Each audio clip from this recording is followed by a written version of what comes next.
Good morning, student. Today we will learn about next topic, electrostatic potential of a point due to an electric dipole. हम previous chapter में पढ़ चुके हैं। Electric dipole की वजह से जो है हमने वहाँ पर इलेक्ट्रिक फील्ड निकाला था, एक्सिस पर निकाला था, इक्वेटोरियल लाइन पर निकाला था। अब हम सेम वही चीज़ करेंगे, लेकिन थोड़ा सा डिफरेंस है। इलेक्ट्रिक डाइपोल की वजह से हम क्या निकालेंगे, इलेक्ट्रिक फील्ड नहीं, इलेक्ट्रोस्टैटिक पोटेंशियल यानी कि वी को कैलकुलेट करेंगे। तो उसके लिए देखिए हमारे पास ये प्रोसीजर रहेगा। Listen attentively.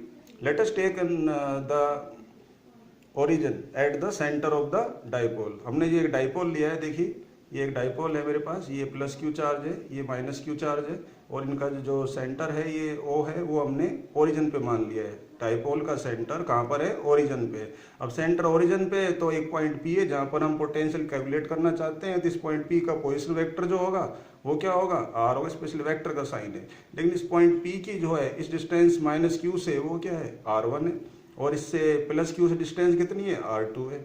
इस तरह से इंडिकेशन है, बाकी चीज़ आप जानते हैं। और ये पोजीशन वेक्टर जो है आर है वो क्या करता है, एंगल थीटा बनाता है, किसके साथ, डाइपोल एक्सिस के साथ। और इधर जब थीटा एंगल है इधर पूरा 180 होता है, ये हो जाएगा 180 माइनस थीटा। और यहाँ से हमने एक परपेंडिकुलर डाला है इस पर। पॉइंट क्या है, ये अपने बी लिया है हमने, बी से एन तक। अब ये टोटल डिस्टेंस 2 है जो कि हम लेते हैं हमेशा शॉर्ट डाइपोल में, मैं आपको पहले ही बता चुका हूँ। तो अब यहाँ पर देखिए सेम वही चीज़ें हैं। तो we take the origin at the centre of dipole, we want to calculate the electric potential निकालना चाहते हैं एट पॉइंट पी पर, where O P equal to R and angle B O P equal to theta. मैंने आपको बता दिया ये। और electrostatic potential at P due to minus Q charge at A, हम जानते हैं किसी एक सिंगल चार्ज की वजह से जो पोटेंशियल होता है वो अभी ऊपर हम ड्राइव कर चुके हैं पहले वाले वीडियो में। तो पोटेंशियल जो होता है एक सिंगल चार्ज की वजह से, V इक्वल टू क्या होता है, 1/4 pi epsilon not charge upon distance होती है। तो चार्ज माइनस क्यू है, डिस्टेंस R1 है, ये देखिए माइनस क्यू है। सिमिलरली प्लस चार्ज की वजह से जो पोटेंशियल होगा वो ये होगा, Q अपॉन ये 4 pi epsilon not R2। Total potential दोनों को ऐड कर देंगे, ये कांस्टेंट पार्ट है, कॉमन ले लेंगे, 1/R2 minus 1/R1, equation number 1, right. अब हम क्या करते हैं, इसके अंदर जो हमने 11th क्लास में पढ़ा है अब लगाएंगे बाई पैरेललोग्राम लॉ। ये देखिए, ये या कह सकते हैं ट्रायंगल लॉ से भी कह सकते हैं, पैरेललोग्राम लॉ लगा रहे हैं हम यहाँ पर। ये देखिए हम यहाँ पर मेन जो लगा रहे हैं पैरेललोग्राम लॉ लगा रहे हैं इसमें। और एक ये हमारे पास 2 ट्रायंगल दे रखे हैं। तो ये हमारे पास जो R1 स्क्वायर आएगा, ये जो R1 स्क्वायर है, यहाँ से देखिए R1 स्क्वायर इक्वल्स टू क्या होगा, R square plus A square, क्योंकि जो रिजल्टेंट होता है हमारा वो रिजल्टेंट जो है R जो होता है पैरेललोग्राम लॉ में जो डायगोनल होता है, ये डायगोनल काम करेगा। यदि मैं यहाँ से एक परपेंडिकुलर ड्रॉ कर देता हूँ तो ये डायगोनल का काम करेगा। तो ये R1 square equal to R square plus A square. तो देखिए ये R1 स्क्वायर इक्वल टू क्या है, ये R square plus A square. हम केवल मैग्नीट्यूड ले रहे हैं, तो इसको भी छोड़ दीजिए आप, बल्कि परपेंडिकुलर को भी आप ये ध्यान रखिए कि हम एक पैरेललोग्राम लॉ लगा रहे हैं इस ट्रायंगल के अंदर।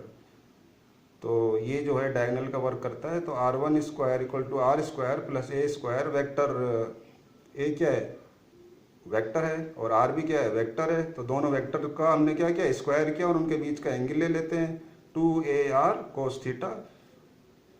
एंगल क्या है दोनों के बीच में, थीटा है। और जो एंगल लेते हैं ध्यान करें कि जो है वो लेते हैं कौन सा एंगल, जो पीछे वाला एंगल होता है एक्सटीरियर एंगल, उसको लेते हैं। इसी तरह से जब हम R2 लेंगे, ये वाला R2 लेंगे, तो एक्सटीरियर एंगल कौन सा होगा, 180 माइनस थीटा होगा।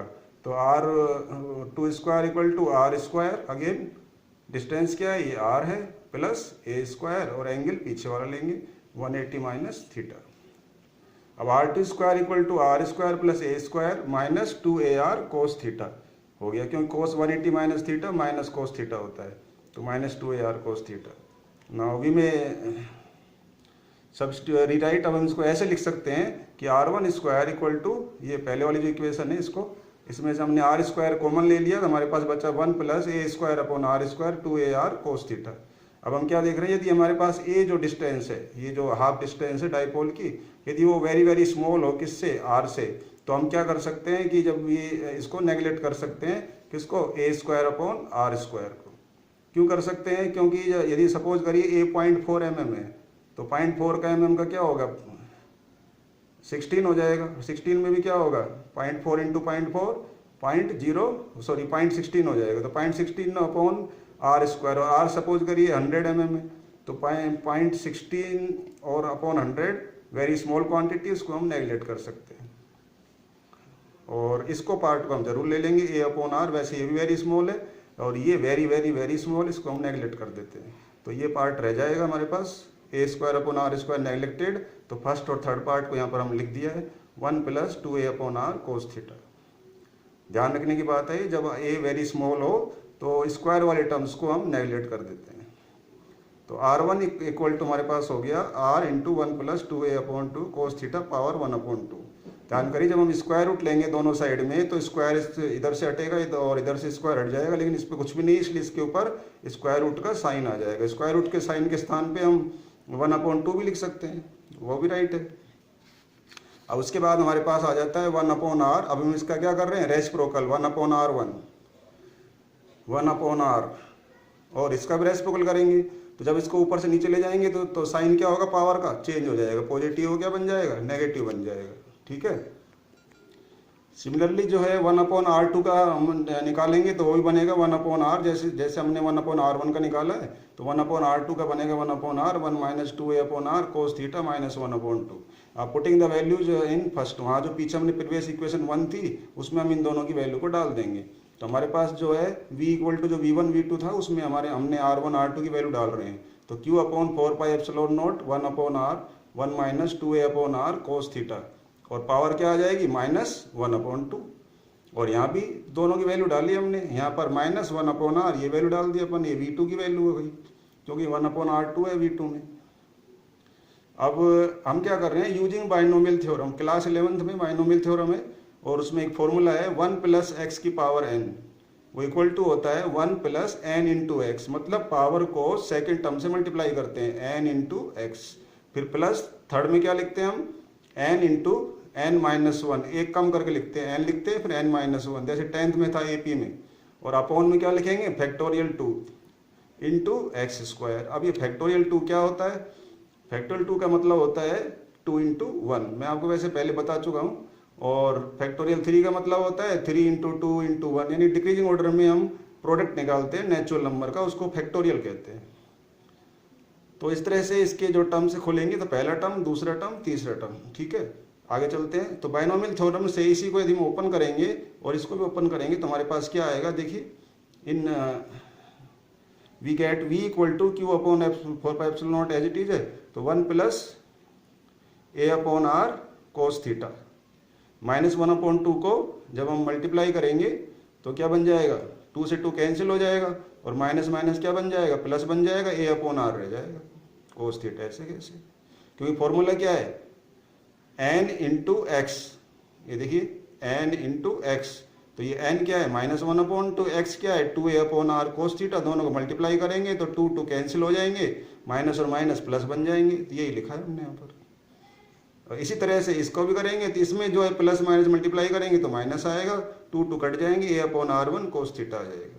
अब हम इस ब्रैकेट को जब ओपन करते हैं तो क्या आता है हमारे पास, 1 + a upon r cos theta -1 और a upon r cos theta. तो ये देखिए ये क्या है अपने पास 1 है, सॉरी ये 1 है,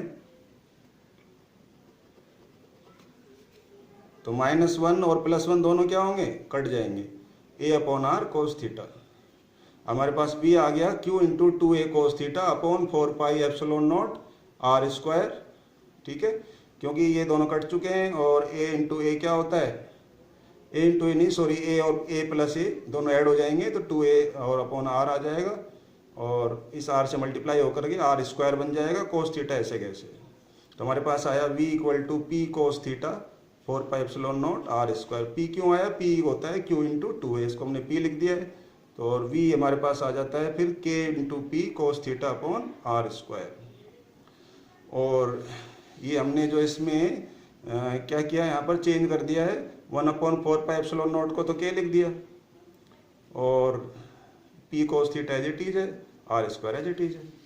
आगे चलते हैं। अब चूंकि p cos थीटा जो है p इंटू r कैप लिख सकते हैं, क्योंकि r कैप क्या है, एक यूनिट वेक्टर, इसकी वैल्यू क्या होती है 1 होती है, तो पी वेक्टर इंटू 1 तो वापस वही पी तो आएगा और कोस थीटा आ जाएगा, इसलिए यहाँ पर आर कैप लिख सकते हैं। फिर आर कैप क्या है, यूनिट वेक्टर है। जब किसी यूनिट वेक्टर को किसी वेक्टर से मल्टीप्लाई करते हैं तो वही उसका मैग्नीट्यूड आ जाता है उसी वेक्टर का, साथ में कोस थीटा आता है। ये रूल है, 11th में पढ़ चुके हैं। और along the position vector O P, तो आर कैप क्या है, ओपी पोजिशन वेक्टर है, उसके अलोंग एक यूनिट वेक्टर है which make angle theta with P. अब चूंकि पी के साथ आर एंगल थीटा बनाता है इसलिए कोस आएगा, पी और आर के बीच में कोस लिख दिया अपन ने। इलेक्ट्रोस्टैटिक जो पोटेंशियल है अब हमारे पास पी पॉइंट पर due to short dipole, short मतलब वेरी स्मॉल डिस्टेंस का डाइपोल है जिसमें ए वेरी स्मॉल है, वो हमारे पास आया finally V equal to P dot R cap upon 4πε0 a square. तो ये फॉर्मूला भी यूज कर सकते हैं और ये भी कर सकते हैं, दोनों मैंने बॉक्स लगाया हुआ है, दोनों इंपॉर्टेंट है, ध्यान रखें। अब हम यहाँ पर कुछ केस ले रहे हैं एंगल के हिसाब से। ऑन द डाइपोल एक्सिस पर क्या है, हम जानते हैं कि थीटा इक्वल टू क्या होता है, 0 होता है। यदि पी पॉइंट जो है, जैसे मैंने डायग्राम में ऊपर दिखा रखा था उसको ऊपर ने लेकर अगर यूँ ले लें डाइपोल एक्सिस पर, तो थीटा क्या हो जाएगा, 0 हो जाएगा या पाई हो जाएगा। अगर इधर दूसरे डायरेक्शन में ले लेंगे तो एंटी पैरेलल लेंगे तो पाई हो जाएगा। उस केस में जो है कोस की वैल्यू क्या होगी, थीटा पर तो क्या होगी, पॉजिटिव रहेगी, प्लस साइन आएगा। ये देखो तो positive sign for theta equal to 0। और अगर थीटा पाई वो ले लेंगे, पाई ले लेंगे तो कोस वो पाई क्या होता है, -1 होता है। तो इसमें क्या हो जाएगा, नेगेटिव साइन आ जाएगा थीटा इक्वल टू पाई पर। और eight any point on the ना जो हमने लिया है इक्वेटोरियल प्लेन। इक्वेटोरियल प्लेन क्या होता है, परपेंडिकुलर प्लेन। तो परपेंडिकुलर प्लेन का मतलब है कि जो मेरी एक्सिस थी डाइपोल की उसके बीच में उसके जो ओरिजिन है उसका जो सेंटर है उस पर एक परपेंडिकुलर हम प्लेन लें और वहाँ पर एक पॉइंट लें, तो आप क्या देखेंगे, पी पॉइंट से जाने वाली लाइन परपेंडिकुलर होगी, यानी इक्वेटोरियल लाइन होगी, जैसे हमने वहाँ पर किया था इलेक्ट्रिक फील्ड वाले में। तो उस केस में क्या होता है, थीटा π/2 होता है, तो cos π/2 क्या होता है, 0 होता है। तो पोटेंशियल क्या होगा, 0 होगा। आप ध्यान करिए, वहाँ भी हमने 2 केस करे थे, ऑन द एक्सिस पर और किस पर, इक्वेटोरियल पर। लेकिन यहाँ पर जो इक्वेटोरियल पर जो आंसर आ रहा है पोटेंशियल का 0 आ रहा है, वहाँ पर 0 नहीं आया था। वहाँ पर हमने जो है एक्सिस का और उसका किया था इक्वेटोरियल का, तो 2:1 आंसर आया था। यहाँ पर नहीं आता है, यहाँ पर सेकंड पार्ट का आंसर 0 आता है, पोटेंशियल 0 रहता है इक्वेटोरियल पर। That is electrostatic potential at any point पर on the equatorial plane of the dipole is 0 रहता है। ये आपने इसमें देखा। अब इसमें 2-3 बातें हैं वो समझने की, वो ध्यान रखेंगे आप, क्या है वो देखिए। Note number 1, now potential due two point charge की वजह से पोटेंशियल जो होता है इन्वर्सली प्रोपोर्शनल होता है आर के, जबकि इलेक्ट्रिक फील्ड इन्वर्सली प्रोपोर्शनल होता है आर स्क्वायर के। बट पोटेंशियल ड्यू टू जो है dipole falls off more rapidly due to dipole. लेकिन आप क्या देख रहे हैं, सिंगल चार्ज की वजह से पोटेंशियल होता है वो स्लोली जो है डिक्रीज होता है, और डाइपोल यानी डबल चार्ज की वजह से जो पोटेंशियल होता है वो रैपिडली डिक्रीज होता है, क्योंकि वो आर स्क्वायर पर डिपेंड करता है। क्यों, हमारे फॉर्मूले में जो ड्राइव हुआ है ये देखिए आर स्क्वायर आया है, और सिंगल में जो पोटेंशियल होता है उसमें ड्राइव हुआ तो उसमें क्या आया था, आर आया था। इसलिए यहाँ भी डिफरेंस है, सिंगल की वजह से पोटेंशियल स्लोली डिक्रीज होता है, डबल की वजह से ज़्यादा डिक्रीज होता है डाइपोल की वजह से। तो electrostatic potential varies inversely as the square of distance from the centre of dipole. Dipole के सेंटर से डिस्टेंस होती है उसके स्क्वायर्स की इनवर्सली प्रोपोर्शनल होता है। द पोटेंशियल, सेकंड पॉइंट है, the potential due to a dipole depend करता है not only on R, distance पे डिपेंड नहीं करता है, but also on the angle between the जो है position vector R and dipole movement vector P. Dipole movement vector जो P है उसके बीच में और आर के बीच में जो एंगल है उस पर डिपेंड करता है, यानी कि थीटा कैसा है आपका, 0 है या 180 है